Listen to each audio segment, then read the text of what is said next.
Congratulations on making it to the end of the JavaScript section of the course. Here we go with our JavaScript website challenge. Here we're going to make a pretty simple but hopefully quite fun game which will use all of the techniques that we've learned so far and also a couple of new ones as well. So the way I suggest you do this is you follow along with me and then you pause the video when I suggest you do and you do the next bit of the challenge yourself. And then if you want to, you can watch me doing that and compare how you did it to the way that I did it. There's no perfect way. There's lots of different ways to solve various programming problems, but it's always good to see someone else's point of view. So the game that we're going to make is a reactions tester. It's going to put various coloured circles and squares onto the screen, and the user's job is to click on those shapes as quickly as possible. So we're trying to measure how long it takes the user to click on the shape after it's randomly appeared in a random location. So should be a bit of fun. Should use everything that we've learned. So should be a bit of fun. Should use pretty much everything that we've learned so far. Let's get started. So the first little challenge is to create a box on the screen. That's all you need to do. So 2 minutes, go away, make a box.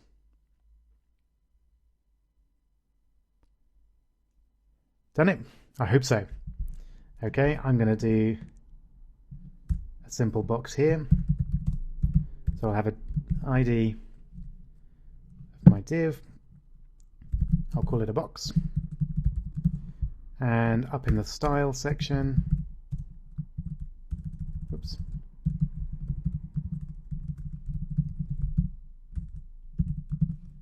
I'll put in the content for that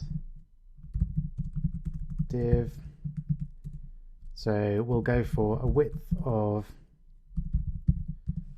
200 pixels, a height of 200 pixels, and a background color of red. And I'll just get rid of my JavaScript because we don't need that for the moment. Okay, so hopefully you managed something like that. Obviously colors, widths and height can vary, it really doesn't matter.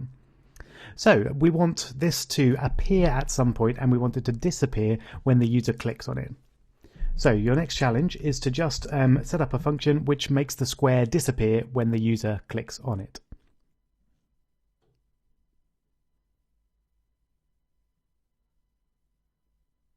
I hope you managed it. This is how I would do it. Document get element by ID box on click equals function, and then document dot get element by ID box display style display is none. Check that works. Great, it does. I'm just going to show you something else. Another way of doing this is that when you've got a function which responds to a particular element that's been clicked on or whatever it might be, you can use the JavaScript shortcode this to refer to the thing that you're talking about at that time. So this dot style display equals none will do the same thing. So that's a really useful trick, and you can look up this in the links I've given you in the docs for the course as well, or you can just Google it and see what comes up. But that's a nice handy shortcode. Right, so we've got our square and it disappears. So we want to make this box appear after a certain random period of time. So we need a command to do that, and the command that we need is set timeout. And what set timeout does is it will enact a function after a certain period of time. So let's see at a basics how much that. So let's see how that might work. So set timeout, we want to give it a function. We want to have some commands in that function, and then we have a comma, and we want to put the number of milliseconds that we want to elapse before this function completes. So if we do 3000 milliseconds, that's equivalent to 3 seconds. So for the moment, let's just do a test. It should alert done after 3 seconds. Hey, great. Okay, fantastic.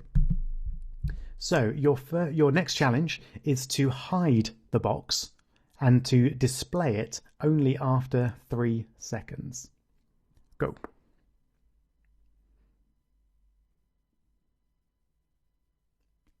Did you manage it? This is the way I would have done it. So to hide the box, I'd set the display is equal to none to start with. Still getting my set timeout function there. And then, instead of alerting done, if I want to display the box after 3 seconds, what I want to do is get the box. So document.getElement by ID box, and I want to change the style of that box, and I want to change the display to block. So block is the standard display style for when you want something to show. So I want to change the display from none to block, essentially. So let's see if that works. There we go. It's appeared after 3 seconds. Fantastic. Right, but we want the amount of time between appearing and not appearing to be random. So the next challenge is to change the 3000 seconds to be a random value somewhere between 0 and 5000. Give it a go.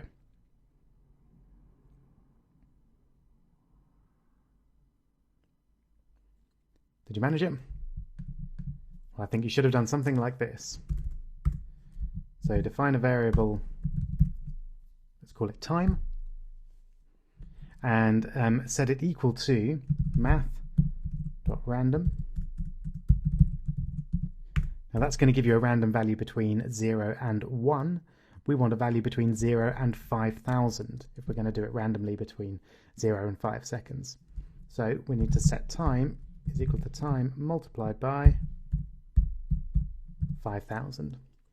And we don't need to worry about our floor this time because it doesn't need to be a whole number.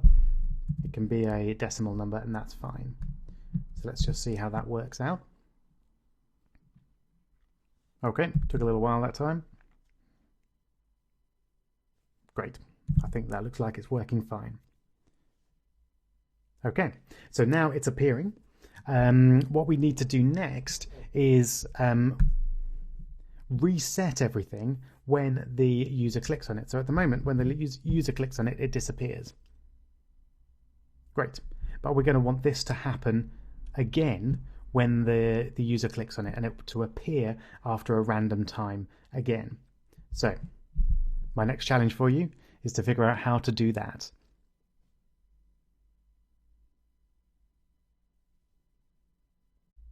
Did you manage it?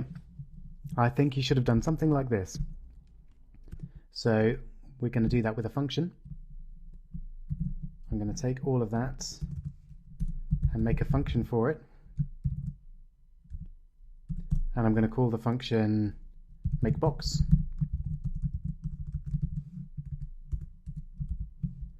And let's just indent everything nicely.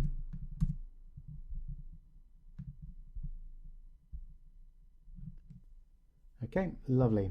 So now when we click the on the box, we don't just want it to disappear, but we want to make it reappear after a certain time.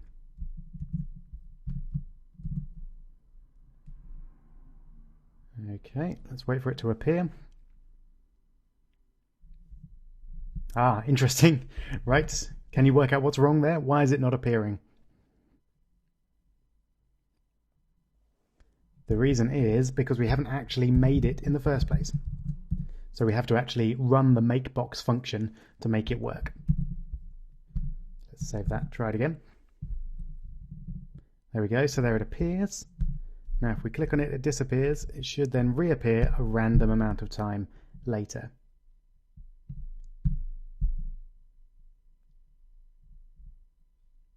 Great, okay.